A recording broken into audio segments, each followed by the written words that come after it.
Yes good morning అండి. So good morning, నా పేరు దాస్. నేను అల్వాల్ నుంచి వచ్చిన, హైదరాబాద్ నుంచి. సో క్రౌన్ డైరెక్టర్లో ఉన్నాను. సో చాలా హ్యాపీగా ఉంది. సో ఎంతమంది కొత్త వాళ్ళు ఉన్నారు ఇక్కడ? చాలా మంది ఉన్నారు కదా. రైట్. ఎంతమంది జాబ్ హోల్డర్స్ ఉన్నారు? జాబ్ చేసేవాళ్ళు, ఏ జాబ్ అయినా సరే, చిన్నపాటి జాబ్ అయినా సరే. రైట్. సో గ్రేట్ అండి. సో నేను ఎందుకు జాబ్ కోసం మాట్లాడుతున్నాను అంటే, ప్రీవియస్గా నేను ఇట్లా ఒక టెలికాం డిపార్ట్మెంట్లో జాబ్ చేసినటువంటి వ్యక్తిని. So right. సో నేను ఇట్లా ఒక టెలికాం డిపార్ట్మెంట్లో జాబ్ చేసినటువంటి వ్యక్తిని. గత 17 సంవత్సరాలు జాబ్ చేసిన. సో అందరికీ తెలుసు, జాబ్ చేస్తే జస్ట్ అవసరాలు మాత్రమే తీరుతాయి, కానీ ఇలాంటి కోరికలు మాత్రం నెరవేరుతాయా? ఖచ్చితంగా నెరవేరాయి. సో నేను గిట్లా 17 సంవత్సరాలు పనిచేసినప్పుడు నా కోరికలు గిట్లా అస్సలు నెరవేరలేదు. జస్ట్ నాకు వచ్చినటువంటి శాలరీతోని నా అవసరాలు మాత్రమే తిరిగినాయి. సో నేను స్టార్ట్ చేసినప్పుడు నా యొక్క శాలరీ ఒక 6,000 నుంచి 7,000 మధ్యలో ఉండే. కానీ 17 సంవత్సరాలు పనిచేసి నేను ఎప్పుడైతే రిజైన్ చేసిండో నా శాలరీ వచ్చేసరికి 65,000 to 70,000 పెరిగింది. అంటే చూడండి, సంవత్సరం మనకి ఎంత పెరుగుతుంది అంటే ఒక 5% నుంచి 10%, అంతేనే కదా. అది గిట్లా మన పర్ఫార్మెన్స్ మన బాస్కు నచ్చితేనే పెరుగుతుంది. ఒకవేళ నచ్చకపోతే మనం వేరే జాబ్ చూసుకోమని చెప్తారు. ఎక్కడ వాళ్ళకి నచ్చినా నచ్చకపోయినా మన జాబే పోతుంది, మనకి నచ్చినా నచ్చకపోయినా మన జాబే పోతుంది, అవునా కదా. సో జాబ్లో ఉన్నటువంటి ప్రాబ్లం ఆల్మోస్ట్ అన్నీ నాకు తెలుసు. సో అంతేకాదండి, ఈరోజు జాబ్ చేసే ప్రక్రియలో చూసినట్టయితే ఖచ్చితంగా మేడం గ్రేట్ ప్లాన్ చెప్పారు. సో మినిమం 8 నుంచి 10 గంటలు అయితే పనిచేయాల్సిందే. ఈరోజు చాలామంది మీ కొత్త వాళ్ళని ఇన్వైట్ చేసి ఉండొచ్చు, కానీ వాళ్ళందరూ జాబ్ బిజీ వల్ల రాలేరు, కరెక్టా కదా. సో నేను జాబ్లో నాకు లీవ్ దొరకదు. సో నేను మండే ఈరోజు ఖచ్చితంగా వెళ్ళాలి, ఎందుకంటే ఎస్టర్డే సండే. సో సండే అందరు రిలీఫ్ తీసుకుంటారు, మండే ఖచ్చితంగా జాబ్కి వెళ్ళాల్సిందే, అవునా కదా. సో అట్లాంటి సిచ్యువేషన్లో ఉంటే ఖచ్చితంగా మన కోరికలు మాత్రం నెరవేరాయి. ఎప్పుడైతే ఈ యొక్క ఇన్ఫర్మేషన్ అంటే నాకు ఈ డైరెక్ట్ సెల్లింగ్ గురించి తెలియడం జరిగిందో, సో మా మేడం గిట్లో ఒక ప్రొఫెషనల్ టీచర్గా ఉండే. సో తనకి ఇట్లా ఒక హెచ్ఎంగా జాబ్ చేస్తుండే. నేను ఇద్దరం జాబ్లో బిజీ ఉండే. సో డబ్బులకు మాత్రం కుదవలేదు, డబ్బులు మాత్రం మంచి సంపాదన మంచిగా ఉండే.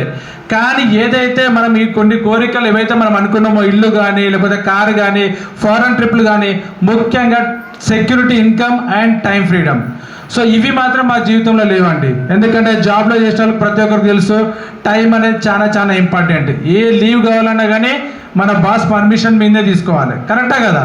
సో లీవ్ పెడితే శాలరీ వస్తుందా? మరి శాలరీ గిట్లా కట్ అవుతుంది, అంటే అక్కడ డబల్ లాస్ మనం. అంతేకాదు, ఇంకా మనకు కొన్ని కోరికలు అన్నాం కదా, ఈ కారు కావచ్చు, ఇల్లు కావచ్చు, 100% నెరవేరాయి. మీరు జీవితాంతం పనిచేసినా కానీ మనకు అనుకున్న డ్రీమ్స్ మాత్రం నెరవేరాయి. కానీ ఎప్పుడైతే ఈ యొక్క డైరెక్ట్ సెల్లింగ్ నుంచి మాకు తెలిసినప్పుడు, సో ఈ యొక్క ఆపర్చునిటీ మా మేడం తీసుకొని 3 years కంప్లీట్ అవుతుందండి. 2 years కింద ఆల్మోస్ట్ తను చేసుకుంటూ వెళ్తున్నప్పుడు ఒక స్టార్ డైరెక్టర్లో ఒక 30,000 ఇన్కమ్ తీసుకుంది. సో నా శాలరీ పెరుగుకుంటూ ఇంతకుముందు చెప్పాను కదా, ఒక 65,000 నుంచి 70,000 వరకు మాత్రమే వచ్చింది. కానీ తన ఇన్కమ్ 2 years లోపల ఎంత వచ్చింది? 30,000. సో మరి ఫుల్ టైం చేస్తుందంటే పార్ట్ టైంగా చేసుకుంటే 30,000 తీసుకోవడం జరిగింది. సో తను చేస్తున్నటువంటి జాబ్లో టైం ఫ్రీడమ్ ఉంది, సెక్యూరిటీ ఇన్కమ్ ఉంది. ఒక 10 లక్షలు పెట్టి కార్ గిట్ట నాకు గిఫ్ట్కి ఇచ్చింది. హ్యాపీయా కదా. సో ఇంతకుముందు నేను చెప్పాను కదా, 15 సంవత్సరాలు నేను పనిచేసినా కానీ నేను తీసుకుంది second hand car. Just second hand car, అది గిట్ట నా ప్రొఫెషనల్ తగ్గట్టు తీసుకోవాలి కాబట్టి తీసుకున్నా. కానీ ఈరోజు ఇక్కడ ఇక్కడ బిజినెస్ చేసుకుంటే మా మేడం ఒక 2 years లోపల ఒక 10 lakhs వర్త్ కార్ తీసుకుంది. అండ్ అంతేకాదు, నన్ను థాయిలాండ్ ట్రిప్కి పంపించింది. సో నేను జాబ్ చేసినప్పుడు మన స్టేట్కి ఇట్లా దాటి బయటికి తీసుకెళ్ళలేను మా మేడంని. సో తను బిజినెస్ చేసుకుంటూ ఒక 2 years లోపల థాయిలాండ్ ట్రిప్కి వెళ్ళేసి వచ్చిన. హ్యాపీయే కదా. అసలు పాస్పోర్ట్ తీసుకుంటానికి ఆలోచన లేకుండా నాకు. కానీ ఈరోజు ఇక్కడ మనకు ప్రతి అవకాశం అనేది ఉంది. అండ్ అంతేకాదు, ఇక్కడ గుడ్ హెల్త్ గిట్ల మనం తీసుకోవచ్చు. ఈరోజు జాబ్ చేసే వాళ్ళని అందరూ అడగండి, జాబ్ చేస్తే డబ్బులు రావు, జబ్బులు వస్తున్నాయి. వాస్తవమే కదా. నేను ఎందుకు చెప్తున్నా అంటే, లాస్ట్ టైం ఒక ఆర్టీసీ కండక్టర్ హాస్పిటల్కి వెళ్ళినా నేను. ఆర్టీసీ కండక్టర్ హాస్పిటల్, వాళ్ళకి సపరేట్గా హాస్పిటల్ ఉంది. ఈరోజు హాస్పిటల్ ఎందుకు ఉంది వాళ్ళకి సపరేట్గా అంటే, వాళ్ళకింటే తెలుసు జాబ్ చేస్తే రోగాలు వస్తాయని. ఈరోజు డ్రైవర్ జాబ్ చేస్తుంటాడు, 8 నుంచి 10 గంటలు పనిచేస్తున్నాడు కదా, ఆయన డ్రైవింగ్ చేస్తూనే ఉంటాడు. ఎండాకాలం లేదు, చలికాలం లేదు, వానకాలం లేదు, బ్యాక్ పెయిన్ రాదా? జబ్బులు వస్తాయా రాదా? సో ఒక కండక్టర్గా తను టికెట్లు ఇచ్చుకుంటూనే ఉంటుంది, నిలబడే ఉంటుంది, జాబ్లో రోగాలు వస్తాయా రావా? అంటే వాళ్ళకి సపరేట్గా ఒక హాస్పిటల్ ఉంది వాళ్ళకు. అంటే క్రియేట్ చేసింది ఏంటంటే ఖచ్చితంగా రోగాలు వస్తాయని. సో ఈరోజు చూడండి, జాబ్ చేస్తే డబ్బులు నిజంగా రావట్లేదు, జబ్బులు మాత్రం వస్తున్నాయి. సో జాబ్ అనేది రియల్గా చెప్పాలంటే ఒక ఏమంటారంటే అలవాటు. ఈరోజు మార్నింగ్ వెళ్ళినామా, నైట్ వరకు వచ్చినామా, నెల దిగిందా, శాలరీ వచ్చిందా, కానీ ఎలాంటి అవసరతలు మాత్రం తీరాయండి. సో ఈరోజు మన సంగీత మేడం చాలా చక్కగా, సో తన ప్రొఫెషనల్ తగ్గట్టు ఒక టీచరు ఎలా అయితే పిల్లలకు బోధిస్తుందో, ఈరోజు కొత్త వాళ్ళు వచ్చిన వాళ్ళకి ఇట్లా ఇంటికి వెళ్ళిన తర్వాత మిమ్మల్ని ఇన్వైట్ చేసిన అప్లైన్తో కూర్చొని వినండి. ఒక 2 ఇయర్స్ వాళ్ళు చెప్పిన పని చేసుకుంటూ వెళ్ళండి. ఇట్లాంటి వీక్లీ ఒక మీటింగ్ అని ఉంటుంది, మీటింగ్లో కట్టండి, 100% మనం అనుకున్న కోరికలు అన్నీ నెరవేరుతాయండి.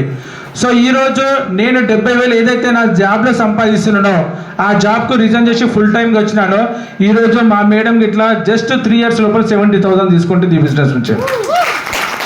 సో ఇట్లాంటి అవకాశం బయట మాత్రం ఎక్కడ లేదు, సో రైట్ డిసిషన్ తీసుకోండి. సో ఎవరైనా సరే, ఈరోజు రైతులు గిట్లా చాలా మంది ఉన్నారు, జాబ్ల విషయంలో కాదు, రైతులు గిట్లా చాలా మంది ఉన్నారు. ఈరోజు పంట వేయగానే మనకు పంట వస్తుందా అండి? ఒక 6 నెలలైనా వెయిట్ చేయాలా లేదా? ఒక 6 months వెయిట్ చేస్తేనే మనకు పంట అనేది వస్తుంది. సో ఆ పంట చేతికి వచ్చేంత వరకు గిట్ట రైతుకు ఒక భయం. సో పెట్టుబడి పెట్టింది వస్తుందా రాదా, లాభాలు వస్తాయా లేదా అని, కరెక్టే కదా? కానీ ఈ బిజినెస్లో ఎక్కడైనా పెట్టుబడి అడిగిందా? ₹1 పెట్టుబడి ఉందా? ₹1 పెట్టుబడి లేదు. జస్ట్ మనం వాడుకునే వస్తువులు బయట కొనేదేదో అక్కడ బంద్ చేసి ఇక్కడ కొనుక్కోమని చెప్తున్నారు. సో నచ్చితేనే 10 మందికి షేర్ చేయమంటున్నారు. సో ఇది మన కష్టమా? మనకు కష్టం లేదు కదా. సో రైట్ డిసిషన్ తీసుకోండి. సో ఎక్కడైతే మీరు ఇది విన్నట్టు మనసులో పెట్టుకొని మీరు చెప్పుకుంటూ వెళ్ళండి, 100% సక్సెస్ అనేది వస్తుంది. రానున్న రోజులలో మనకున్న కోరికలు అన్నీ ఖచ్చితంగా నెరవేరుతుంది. ఎందుకంటే ఈరోజు నేను ఈ యొక్క డిసిషన్ తీసుకోవడానికి కారణం ఏంటంటే, మన ముంగడ చాలా మంది లీడర్స్ ఉన్నారు. వీళ్ళందరినీ నేను కళ్ళారా లాస్ట్ 3 years నుంచి చూస్తున్నా. వాళ్ళు కొత్త ఇల్లులు తీసుకున్నారు, కార్లలో తిరుగుతున్నారు, టైం ఫ్రీడమ్ ఉంది, సెక్యూరిటీ ఇన్కమ్ ఉంది. సో ఇట్లాంటి అవకాశం ఎవరికైతే కావాలనుకుంటున్నారో, సో మీరు మాత్రం 100% ఈ యొక్క బిజినెస్ విడిచిపెట్టకండి. ఒక 2 years మాత్రము మీ అప్లైనర్ చెప్పినట్టు గుడ్డిగా నమ్ముకుంటూ వెళ్ళండి, 100% మీకు సక్సెస్ వస్తుంది. Thank you, wish you wealth.